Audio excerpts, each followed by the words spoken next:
Hi, my name is Chris Peterson. I'm the founder and president of Vector Firm. Vector Firm is a sales and marketing consulting and training business focused on the security industry. And we're thrilled to be working with SIA on this series of videos to help you with your sales skills. And I'm especially excited about today's video because it is the first of a series of 4 in which we are going to discuss how to start and how to prepare for a sales call. So before we jump into that, I want to give a trivia question to you. I read a list earlier this year, I believe. Maybe it was it was last year. I read this article about the greatest movies of all time, and I found through my searching this incredible list. Now, I'm a lists guy. I love top 20, top 50, whatever it is. And this particular list, what was great about it is it did a bunch of indexes. So it didn't just say the top grossing movies of all time, because most of those would be in the last 10 years just because of inflation and the number of theaters that are accessible, all that. What this did is it took into consideration inflation, population, number of theaters, access to theaters, all kinds of factors to give us a really accurate outlook of what truly the most popular movies of all time are. So for example, if there was a great movie in 1940 that generated $40 million, well, that might be the equivalent of 1.5 billion today. And that's what they did. And they came up with a fantastic list. So I'm gonna list number 5 to number 2. And I want you to think about what number 1 is. Number 5 is Titanic from 1997. Number 4, E.T. from 1982. Number 3, The Sound of Music. I believe that was 1966 maybe. Number 2, so 1977, the very first Star Wars to be released, Star Wars Episode 4, A New Hope. That was the first Star Wars to be released in 1977. What do you think, and I'm just going to be silent for like 6 or 8 seconds. What do you think the number 1 movie of all time is?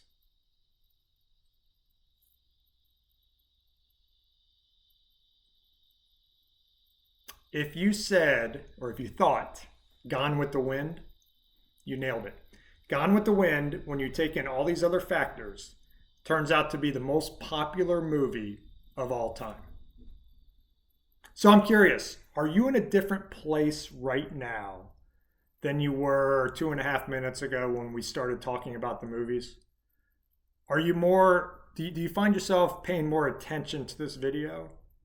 And perhaps you were thinking about an email earlier, or maybe you have a sick child at home, or maybe you've got a softball game on Thursday you were thinking about, but you weren't focused fully on this video. And that trivia question helped get you engaged. Well, the reason that I've done this is because, folks, I hate to say it, but when you show up to a sales call, whether it's online or whether it's in person, especially with a new prospective customer, they're kind of disappointed. You might be excited because you scheduled it 3 weeks ago, you're really ready to go, but people are so busy nowadays, they love when people cancel on them. So our first job in sales calls today is to take our very distracted audience and get them engaged, get them focused on us. And that's what we're going to talk about with these 4 steps, these 4 videos. And we're going to start today with the first step. The first step is preparation. Now, I'm going to fire through 5 different ideas. You know, something you just know how to prepare, right? You're professionals, you get it. Be on time, dress properly.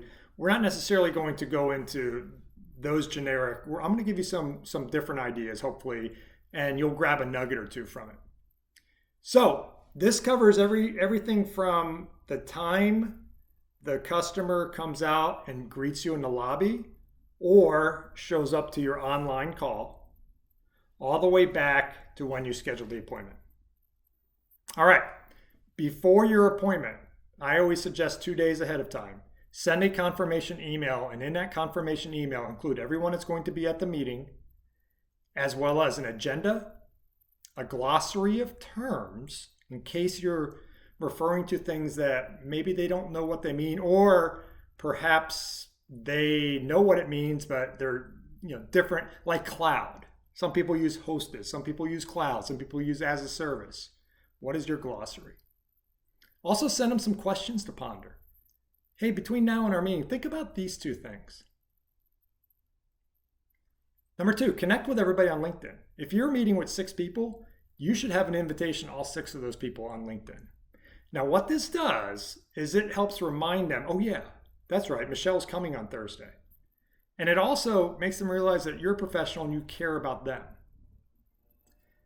Arrive 10 minutes early and turn everything off. Now, if it's an online call, you should start the call 10 minutes, open up the call 10 minutes early.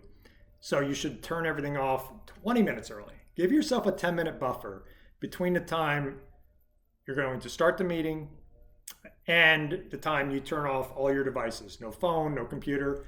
Just be thinking about the meeting.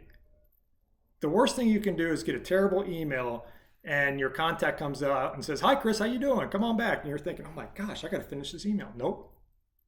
Let it go. 10 minutes, you just focus on the meeting. When you're sitting there, check out the lobby. Look at the pictures. Look at the trophies. Whatever they have, find something that can maybe help you later in this process as far as a rapport and building commonality.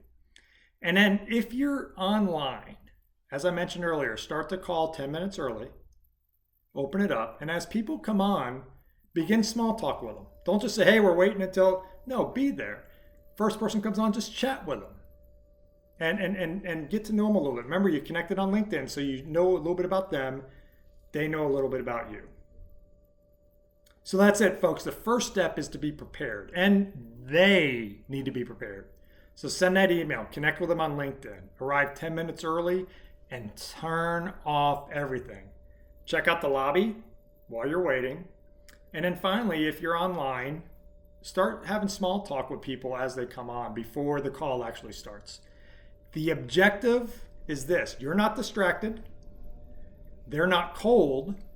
What I mean by that, and we'll talk later, you're not going to get them warm by sending them a confirmation email, but you want them to at least not be cold, to know you're coming and sort of look forward to it. And you're fully prepared to deliver whatever it is you're delivering. Hey, that's it, folks. Step number 1, prepare properly. And on our next video, we're going to talk about understanding your audience's mood right away. Take care, everybody. Thank you.